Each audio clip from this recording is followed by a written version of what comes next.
Gopal Italian લડવું હતું કે પાર્ટી લડાવે છે? મારે લડવું હતું એ પ્રશ્ન નથી, પાર્ટી લડાવે છે એ પ્રશ્ન નથી. મૂળ વાત એ છે કે જ્યારે હર્ષદભાઈ રીબડિયાએ પિટિશન પાછી ખેંચી એટલે ચૂંટણીનો રસ્તો ખુલ્યો, એટલે આખા વિસાવદર, ભેસાણ અને જુનાગઢ તાલુકા પંથકની અંદરથી મને અસંખ્ય ફોન આવ્યા.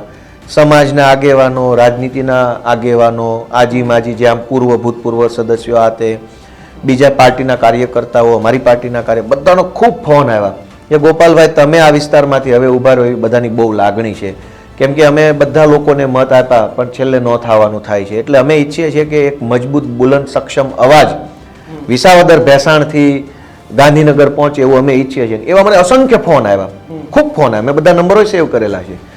તો એ બધા ફોન આવ્યા એટલે મેં પાર્ટીમાં ઉપર ઈસુદાનભાઈને, કેજરીવાલ સાહેબને બધાને રજૂઆત કરી કે આપણે આવી રીતનો લોકોનો લાગણી છે, લોકોનો આવો અભિપ્રાય છે. એટલે પછી અમે ગઈકાલે દિલ્હી ગયા, કેજરીવાલ સાહેબના ઘરે મિટિંગ થઈ, ચર્ચા થઈ, વાત થઈ અને ત્યાં નક્કી થયું કે જો લોકો પોતે વિસાવદર, ભેસાણ અને જુનાગઢ તાલુકાના લોકો પોતે જો એવું ઈચ્છતા હોય કે ગોપાલભાઈ ચૂંટણી લડે તો ગોપાલભાઈને ચૂંટણીમાં ઊભા રાખો. મને પૂછવામાં આવ્યું કે ગોપાલ તું શું કરવા માગે છો?